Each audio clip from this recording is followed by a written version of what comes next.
Hey everybody, welcome back to an exciting lesson in math. Today we're going to talk about function notation. Well, what is function notation? It's just another way of expressing parabolas and lines. Basically, function notation just changes the name of y. We call y by specific functions. So, for example, we're going to get to this in the future. Relationships to this kind of effect, that if I input something, I get an output, right? So imagine you're in your car and you're driving down the road and you're keeping track of how long you've been gone from your house, like how long you've been driving in terms of time. And you're also keeping track of how many miles you've driven, okay? So we would say that the function of your position, or the function of how far you have driven, is related to the time that it is right now. So if you have just started out, you haven't driven anywhere, your time is 0, and the distance you've traveled is 0. So when I plug in a time of 0, I get an output of 0 miles traveled. Whereas if 60 minutes later, I look at my distance traveled and it says that I've gone 30 miles, so then my input is 60 minutes and my output is 30 miles, okay? So the function is a distance traveled function in respect to time. That might sound a little confusing, but it's really not that bad once we get into it, okay? First, before we get into a little bit more in depth to that, I want you guys to remember three things, okay? There are three ways to represent a function. There's the analytic way, there's the numeric way, and there's the graphic way, okay? So there's three ways to represent a function. Analytic means equations, writing an equation out. Numeric means tables, okay? So we're looking at numbers in a table. And then obviously graphic means graphs, okay?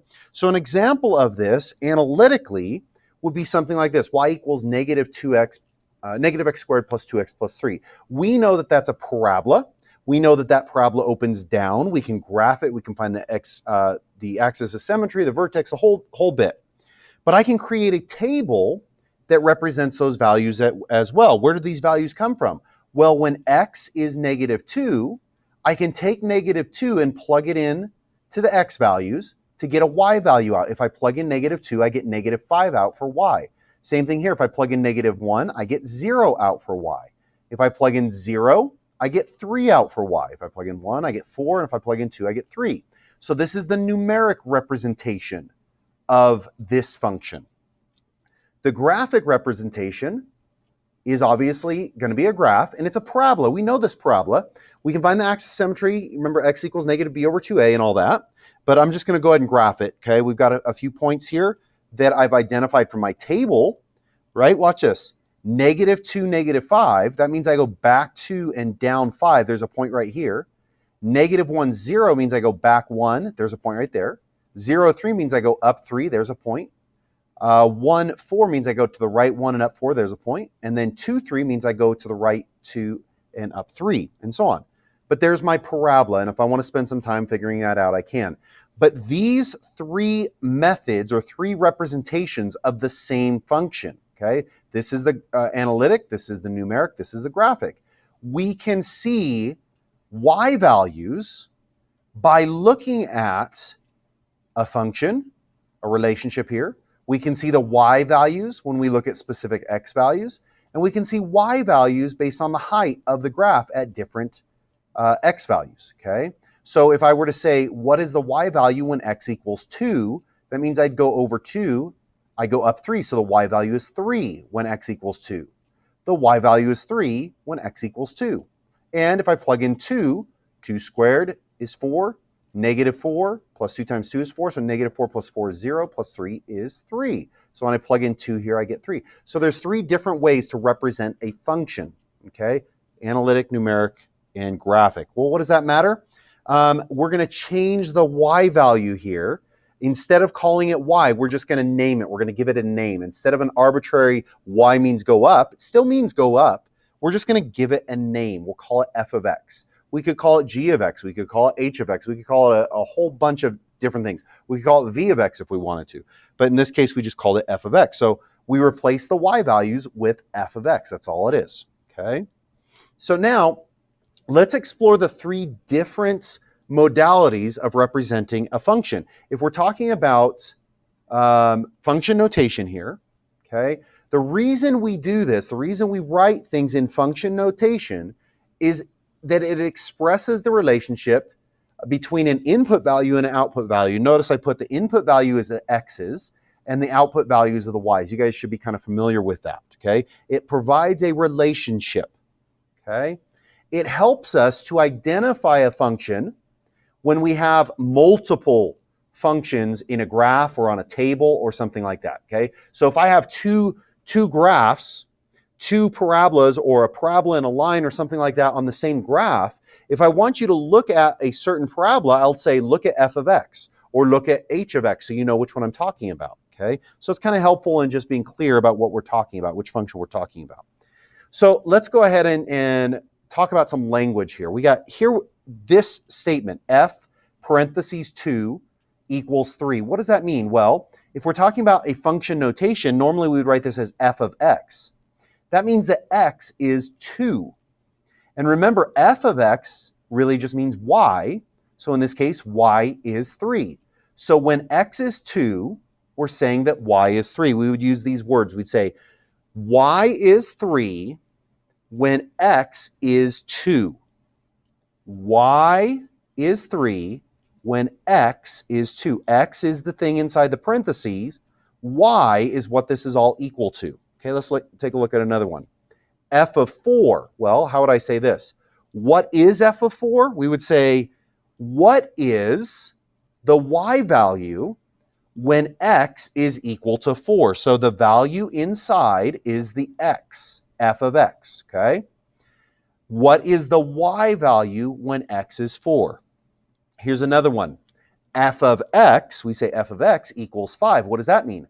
Well, the 5 is a y value, and we don't know the x value. So we would say this. What is the x value that makes the y value 5?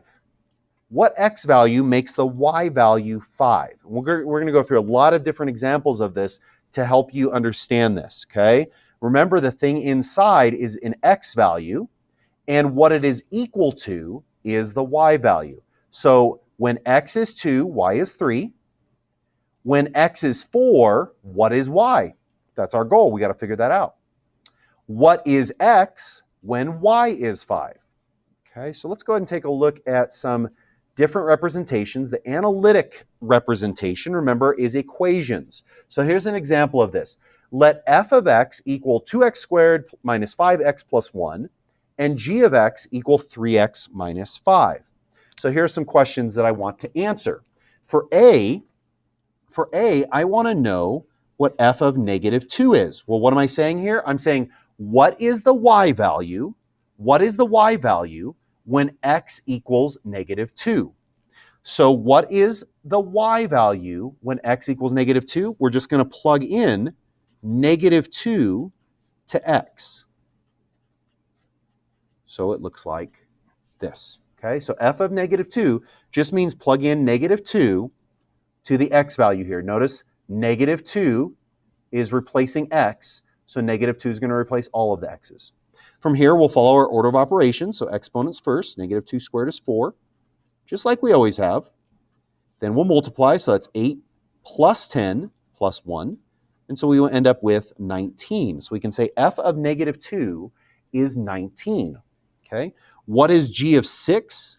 Well, g of 6 means that I'm replacing the x value with 6. So I'm going to plug in 6 to this function because we're talking about g here. So that's going to be 3 times 6 minus 5. This one's pretty simple. This is a linear function. 3 times 6 is 18, minus 5 is 13. So g of 6 is 13. That's pretty simple. We just take the x values that I see here and plug them into the right equation and simplify. Okay? Now, for C, it's going to be a little bit longer. For C, I'm asking When does g of x equal 4? What does that mean? That means I'm asking for the y value. Sorry, I'm giving you the y value. The y value is 4. I'm asking for the x value. So remember, g of x just means y. I'm going to replace g of x, I'm going to replace the y value with 4. So this is going to say 4 equals 3x minus 5. Okay? The g of x is 4, just like it says here. G of x is 4. So we solve for x, so we get, we're going to add 5 to both sides. So we end up with 9 equals 3x. And then here we're going to divide by 3. So we end up with x equals 3. So when does g of x equals 4? G of x equal 4? G of x equals 4 when x equals 3. And then for D, when does f of x equal 8? When does f of x equal 8? Well, f of x equals 8, so I'm going to put an 8 here. So that'll say 8 equals 2x squared minus 5x plus 1. And so if you remember, we just finished our quadratic or our solving unit here, so we should know how to solve this equation. How do we solve a quadratic with an a, b, and a c? Well, we have two options. We can either do the quadratic formula or we can do the factoring. So, but either way, we got to subtract the 8 so we get it equal to 0. So we have 0 equals 2x squared minus 5x minus 7. And then from here, either method will work. I'm going to use factoring. So the GCF is 1, so I'm going to use my x. So it's negative 14 and negative 5. Those values are going to be 7 and 2 with a negative 7 and a positive 2. So that becomes 2x squared minus 7x plus 2x minus 7. We group now. The GCF is x, so 2x minus 7. The GCF here is just 1, so we get 2x minus 7 again. So our factors are x plus 1 and 2x minus 7. And remember, that's equal to 0. From here, we do our 0 product property. So we say 0 equals x plus 1 and 0 equals 2x minus 7. We'll solve each one of these cases. So in this case, we'll subtract 1. So we end up with x equals negative 1. And in this case, we'll add 7. So we end up with 7 equals 2x. And then we'll divide by 2. Oops. So we end up with x equals 7 halves, or 3.5. So our solutions here are x equals negative 1 and 7 halves. Okay? So back to the question, when does f of x equal 8? Well, we plug in 8 for f of x, and we solve. We got when x equals negative 1 and 7 halves. We get two places where f of x is 8. All right, here is some practice problems for you to do. I'm just giving you h of x, and I want you to figure out what h of 3 is, and I want you to figure out when h of x equals negative 4. So go ahead and give those a shot, and then come back and push play to see how you did. Okay, for number one, we're looking for h of 3. So we're just going to plug 3 in to the x here because 3 is replacing x. So that's going to say 3 squared plus 3 times 3 minus 4. And then order of operations, so that's going to be 9 plus 3 times 3 minus 4. So that'll be 9 plus 9 minus 4. That'd be 18 minus 4 is 14. So h of 3 is 14. For number 2, it's a little bit different. It says h of x equals negative 4. So that means I need to put the negative 4. Here, let me write down the function here so I can point to it a little bit easier. We know that h of x equals x squared plus 3x minus 4. Okay? We need to replace h of x, here's an h of x, with negative 4. So we're going to write negative 4 equals x squared plus 3x minus 4. And then we're going to solve this. So we've got an a, b, and a c, so we're going to get everything equal to 0. So we have 0 equals x squared plus 3x, plus 0, that cancels out. So here we have an a value and a b value. How do we solve these? We solve these by factoring. Remember specifically the GCF. So the GCF here is an x, so we'd say x times x plus 3, and then we would solve each one of those. So we'd set each of those equal to 0. And so here we already have a solution. Here, we're going to subtract 3 from both sides. And so we end up with x equals negative 3. So our two solutions here are x equals 0 and negative 3. When does h of x equal negative 4? Well, I put negative 4 there and I solve that equation. I get two places, when x equals negative 3 and when x equals 0. So that's the analytic representation. That's how to evaluate functions given equations, okay? So we've been doing that a lot. Let's go on to the next one, numeric. Remember, numeric functions are represented with tables. So here's a table of h of x and a table of g of x. I've got two different tables here. I want to figure out what each of these questions are. I want to know what h of negative 2 is. I want to know what g of 3 is. I want to know when does h of x equal negative 5 and when does g of x equal 5. So let's go ahead and take a look at each one of these. This is actually really easy. It's just a matter of looking at the tables. Here it says h of negative 2. Well, what are we doing? We're replacing the x value with negative 2. So we're looking at the h table. Here's the h table. We're looking at when x equals negative 2. Well, x equals negative 2, that means h of x is 6. So h of negative 2 is just 6. When x is negative 2, h is 6. For g of 3, this means that x equals 3, and we're looking at the g table. So we look at this table. When x equals 3, we see that g is 7. So g of 3 is 7. Now these are backwards because remember, h of x and g of x just mean y. That's all they mean. So I am saying when y equals negative 5, what is the x value? So we go over to our h table. Here's our h table.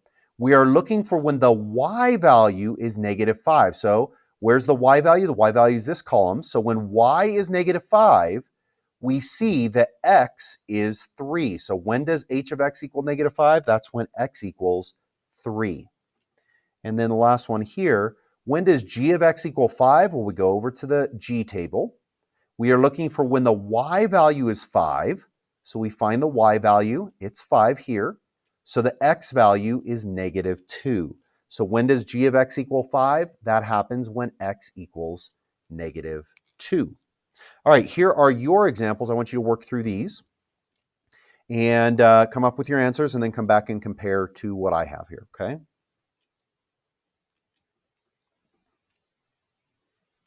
All right, for f of 0 is what is the y value when x is 0? So x is 0 here, y is 2. So f of 0 is 2. That's pretty simple.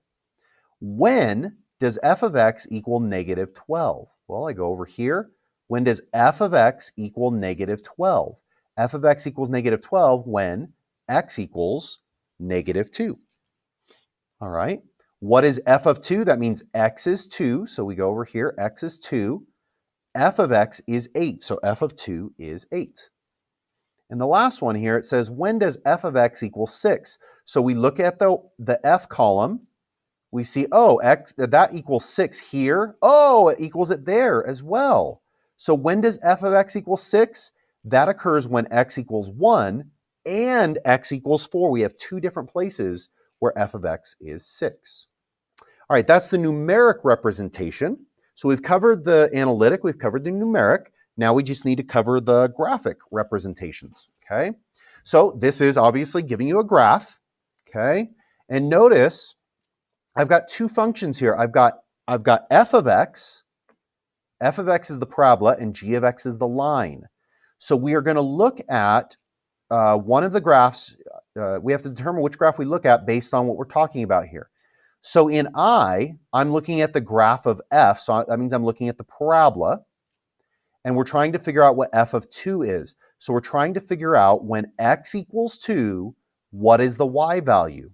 So remember, when x equals 2, we look at the x-axis. We're going to go to the right 2. Looking at the parabola, when x equals 2, what is y? Y, that's the point right there, y is -3. Okay? When x equals 2, the y value on f is -3. All right, looking at the g graph, so that means we're looking at the green line here.